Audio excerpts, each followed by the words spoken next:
And this link is for Sassy. She's going to come up and talk about her boots on the ground. Oh, there she is. Real quick, Sassy, I'm going to say thank yous real quick to those who have donated. NJs, thank you so much for the Primetime Buzz membership. Always pleasure having you help grow the membership in the family reunions. Thank NJs if you received that. And welcome to our family. And Donna, welcome to our family. Donna 66. Sharon Marlowe, thank you so much for your sweet donation. Sebastian, God's promises that the evil will know no peace for what they have done. Blessings, Safino and Chad. Thank you, Sharon. Absolutely. We're going to bring him home and get justice. Thank you, Raymond, for gifting a membership. Saturdays, 1 p.m. We have reunions. They're a good time. I appreciate you're willing to donate to the channel. And thank you for all your support. And please thank Raymond if you received that. Wonderful membership. Lady Roses, thank you so much for this. I love the little tutu for the super sticker. That tutu is so cute. Thank you very much. And Perfect Pun, aka Jenny Mao. Children are heritage from the Lord. Amen. Thank you for that sweet donation. Yes, they are. They are definitely a gift. Lady Roses, thank you again. Bring all the missing beautiful children home. Amen. Amen. They really are special, and we need to do better by them. Sorry about that, Sassy. No problem. Amen. So I wanted to start with you as before we went into the other children, because you've actually searched with Sebastian, and I've been in locations where I searched for other kids. So I thought we'd start with you, and you could tell your story, your feeling. What led you to search for Sebastian, a teenager you didn't know? What was it like, the feeling, doing that, being there? Would you search again? Absolutely. Okay. First of all, I just want to say that being boots on the ground doesn't mean you have to climb mountains and hike into rough terrain. There are other ways to be boots on the ground.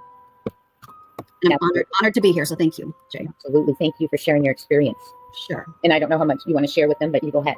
Well, I'll try to make it as short as possible. I first started paying attention to Sebastian's case about the same time as the Madeline Soto case, who went missing on the same day as Sebastian. In Madeline's case, a suspect was arrested shortly after. So I felt like justice was served in a timely manner, and I was so relieved. And that's when I started concentrating on Sebastian's case. I think I fell in love with Sebastian because he reminded me of my son at that age, with glasses and the same hair color. And that is also when I realized YouTube was a platform where I could join an army of like-minded individuals who were all fighting for justice. And it was a great way to be able to discuss and communicate, even if it was through a chat room type setting. So I found my favorite creators who support Sebastian and started watching them daily. And I had recently retired and had a lot more time on my hands. So here are the stories about my 2 times that I was boots on the ground in Tennessee. Oh, I didn't realize it was twice. Okay. Yes. Thank you so much. Amazing. So it was announced that there would be a vigil for Sebastian on a Saturday in August 2024, and also a meeting of the voices in front of the Sumner County Sheriff Office. Oh, I recall that, yes. On the following Monday, yes. So I made plans to go. Just a side note, before I tell this story, I have to admit I was scared to attend the meeting of the voices on Monday because some YouTubers were calling it a protest, and Chris Pratt threatened us by saying, there's a law in Tennessee where it's okay to run over protesters with your car. I don't know if anybody remembers that. I'm sure you do. And I thought seriously about not going. But before that, I read the laws and found out that there was a proposal to have a law put into effect a couple of years ago, but it was shot down. So it's only half truth. So I headed to Tennessee, still unsure if I would go to the meeting of the voices. So I went to my first vigil at the brewery in Clarksville that Saturday in August, where I knew no one. I recognized BHB right away, so I met her first and some of her mods. And later that day, I met Mr. and Mrs. E, Mr. and Mrs. Car Guy, Seth, and Tony and his wife. So it was easy to meet people that day because there was outside seating, inside seating, and there were a lot of people walking around. Before I knew it, I was driving my car in the Ride for Sebastian, following all the decorated cars. What was that like? It was awesome. Yeah, actually, I was playing one of, I was crying the whole way because I was playing that first song that came out for Sebastian called We Will Never Stop Searching. Yeah, and Seth was way in the front in his on his motorcycle. So I didn't even know I was going to be in that Ride for Sebastian. I'm like, okay, sure, I'll go. You already had me tearing up, but keep going. So the day went great until we got back from the ride, where we soon found BHB talking to police across the street. And I think we all know what happened after that. But that's the day I felt I was truly a part of Sebastian's army. So by Monday, you out looking? Pardon me? And that's what led you to look?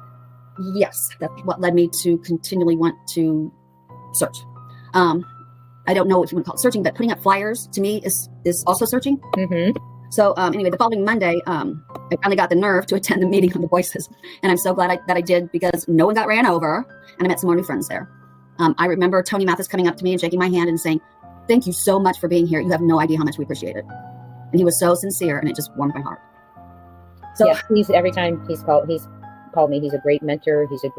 He's wonderful to talk to. He gives very good guidance, advice, and strength, when we're going through all of this. So he's wonderful. Good. So that was outside the Sumner County Sheriff's Office. And so that day went well. That's the day FBI announced the $50,000 reward. So after that meeting, I spent the rest of the day putting flyers out at local parks with a girl that I met at the meeting of the Voices. And we both put up our very first yard sign on a busy street in downtown Hendersonville after getting permission from the store owner. And I finally felt like I was doing something to help. So months passed, and I was all set up to go to my second vigil in October, but I had to cancel due to a hurricane that was coming. Normally that would not have deterred me, but my cat just went blind a little bit prior to that. So I couldn't leave him alone. So I had to cancel that, and I was really disappointed. And over the next 4 months, I felt like I was losing touch with these great people that I had met, Sebastian's father and his army. And that's one of the good things about being on the ground, But my next opportunity to go to Tennessee came in this past March of 2025. And that would have been my third vigil, but it was to be my second vigil. My plan was so now I'm better, I'm a little more organized and know a little more about what to do and where to go. And my plan was to put up 10 yard signs and 40 flyers that I picked up when I got there. Wow. And I wanted to get answers to some things that had been on my mind because so much had happened in the past 7 months, you all know. So I went a week early before the vigil to make up for wasted time. So the last week of February, my plans were I wanted to go to, besides putting up flyers, I wanted to go to the Texas Roadhouse to see what the front of the building looked like and what the pickup window looked like. And I wanted to see where Green Hoodie came from out of the bushes. And I wanted to see where Katie parked and how many doors were accessible. And I wanted to talk to the manager to see if that black cap guy still worked there. And what did they say? Well, she said that I did talk to her and he was already gone, but all she could tell me was that law enforcement talked to everyone that worked there. Okay. So they know. So they're all they know. I'm hoping that black cap guy told them what he heard. That's all I can do is hope. But I wish, I could have done last October. Maybe I could have, maybe he would have still been working there. I don't know. But, in the video where he started coming in the door after delivering roadside service. And looked right over there. They all looked. So the only thing I can think of now, I still wonder what made him look, but I kind of think it was Sebastian yelling at his mom to open the car door because it's like, what took her so long? He stood up there for a long time because she was dealing with this green hooded person. Okay. So anyway, in your opinion, well, no, she did stand there for 2 minutes. Or no. I'm sorry. Green hooded person stood there for 2 minutes. Okay. But yeah, allegedly in my opinion. Okay. Anyway, so I also wanted to go by Warsham's, which is now called Beach Market. I went there and talked to the workers that were there, and they told me the video was erased by the time law enforcement got there a week after Sebastian went missing. They were very kind and caring, and they let me put up flyers and road signs outside their store. And I found a road sign that had fallen on the ground, so I picked it up and secured it. Oh, good. Yeah, I found a lot of fallen signs as I was on weather, probably, or just maybe when they put this the sign in the ground, maybe it was hard and they couldn't get it in all the way. So it was quite wobbly, and the wind blew it out. Is what I'm thinking. Yep, that makes sense. So I think that we need to encourage people to fix road signs that fall down. Doesn't look like anybody's doing that. Let's see. And there's a lot of people local in the area who are in our chat and around. So if they hear that, because they're always asking how they can help. So I'm sure if they hear this, they'll start looking for that kind of stuff. Okay, that'd be great. Because I found you're communicating that. Good, thank you. And I know KP said that a lot of the businesses have once they put flyers up, they come down. And so if they've been put up in an establishment, we have to cycle back. Yes, I did that once at this gas station. I was going to see if I could put a road sign out. And they said that the manager just took down the Sebastian flyer. And after a year, he's like, it's been a year, you can take that down. So I said, oh, but this is a brand new flyer with a $400,000 reward. So they took it. I hope the boss allowed them to put up the new flyer. So that's another thing people could do. Yeah, absolutely. And Steph and they have the website, wearesebastiansarmy@gmail.com too, if you want to reach out to volunteer, get bracelets, t-shirts, or flyers. Sorry, go ahead, Sandy. Sassy. Okay, that's okay. So also while I was there, I wanted to drive to Memphis to see how long it took and hang up flyers at some bars near St. Jude's. And I'd been wanting to do that for a long time. And people were worried about me at downtown Memphis bars. So my daughter came and went with me. Oh, fun. And I think she might be in the chat right now watching. Hello. But there's just a warm feeling that you get from being boots on the ground. You feel like Sebastian is following you and giving you a hug and thanking you. So I didn't do a whole lot of hiking, but mostly I drove around putting up flyers and signs. I was worried about going on private property a lot. Absolutely. Don't ever go on private property, my friends, if you're searching without permission. Yeah. Because it doesn't become, you're searching, it becomes something illegal. And you just don't want to get yourselves in those positions. Exactly. It can be frightening. Yeah. But I'm actually, I drove up north, northern Sumner County towards the Kentucky border, and there were no flyers anywhere. There was actually one flyer right off I-65, but other than that, there was not a flyer anywhere. So I put up all kinds of flyers up in northern Sumner County. And we have billboards up now too. That's right. Yeah, I know. That's so awesome. Many. So Many. awesome. So awesome. Yeah, we're bringing the awareness back. That's what's happening. It's wonderful. Mhm. And one other thing I did before I ever reached Hendersonville was I stopped in a town called Cleveland, Tennessee, which was on the way to Hendersonville, because there was a tip someone gave Walmart. about having seen Sebastian at Walmart. And you know, I mean, I have all the hope in the world, and so I had to go there. And Absolutely. before I went, I found some child and family service locations and a home that took in kids. I'm not sure what that was all about, but I posted flyers all up and down the streets with hopes that Sebastian might be close by. I mean, what do you get to lose? You found a home in Cleveland like that? Yes, it sounded like so I can look the name up of the place, but I also there were businesses, and then there was one a home. I forget what the name of it was. I should have looked it up before I gone. So anyway, that was my boots on the ground all week. And at the end of this week-long trip, my daughter and I went to the vigil, and we sat in the back because I didn't really know anyone. And well, Seth and team went at the last minute, probably because they didn't want any drama, and sat in the front row. So I really only talked to a few people. I did finally get to meet Justin. Before that, I talked to some girls that I thought may have been in some of my chats, and they scoffed at me like I was crazy. So obviously, they were from hate channels. We only think we're famous, right? Well, I just wasn't expecting. I just wasn't expecting to talk to strangers that were hate channel people. You know, that's all. I don't want to be famous. But actually, my daughter and I actually thought about wearing wigs so nobody would recognize us.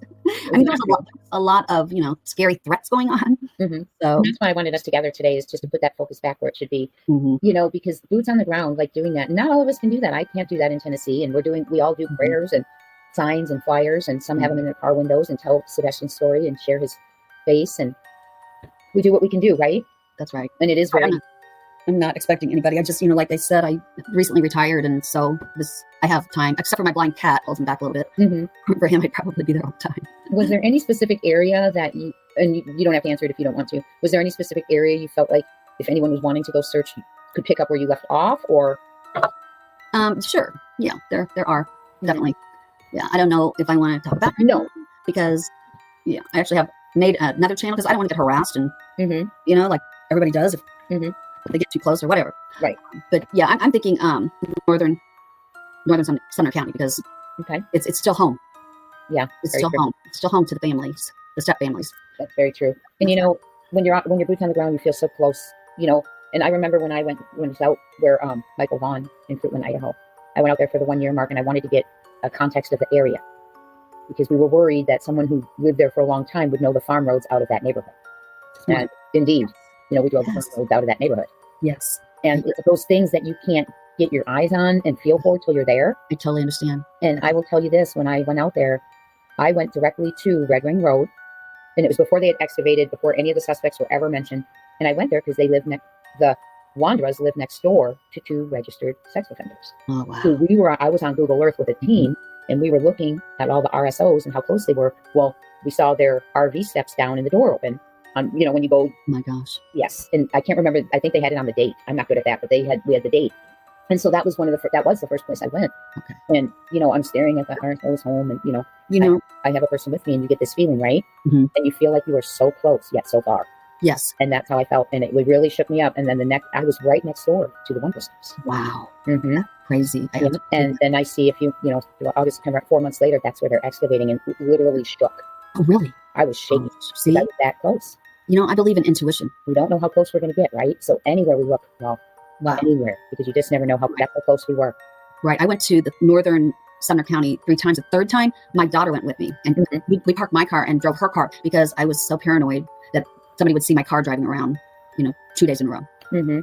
So, yeah, that's another thing is, if I went out there, I would park my car at a rental agency because of all the stuff going on and rent a car. It's just terrible, the situation, right? Right. It's just really bad. So I appreciate you sharing. Are there any questions? No, I mean, I don't know. Yeah. Oh, you mean from them? Yeah. Are there any questions? Any questions? Oh, it looks like we're good. You've given a really good explanation. Well, those are my 2 stories about the 2 times, or that is my whole story about the 2 times that I was boots on the ground in Tennessee. Yeah. Thank you so much. Thank you. It was an honor to be here. Thank you for. I appreciate you sharing that, because I really wanted someone who was boots on the ground for Sebastian, and because I have not been, and I truly appreciate you sharing your story. Thank you so much. You're very welcome. And I want to go on with our slideshow, but I want to tell you a little bit more about with Michael Vaughn. Right. We went out there for context, and when we were walking through, we didn't bother the family in any way. We were just getting that context, right? and we found a tunnel that led out of his neighborhood under the road to an abandoned factory. Oh my gosh. It was things like that. And Reverend Donna had been mentioning it, Oh my abandoned factory. So I messaged her and, kind of described it, and she didn't think it was it, but it's those little things that get your heart palpitating, Wow. I had no idea you did all that or went through all that. You go out, and we went into a shed in that abandoned factory, and That's there was amazing. a rolled up tarp, and it looked like it could have been, someone in that. Gotcha. As I'm reaching down to that tarp, my heart was just beating. Gotcha. Because you just never know. You don't. But we got to look, right? Yeah. And then I went looking, Daniel Robinson, a geologist out of Arizona, went missing right around the same time as Michael Vaughn and Summer Wells, same year, July. And he went to the desert to do a job, and he's never been seen since. So I went to a desert search there, and that was a really neat, organized search. It was, arm length to arm length. It was a grid search. You checked in through an app. There was a command post set up. They gave a briefing beforehand.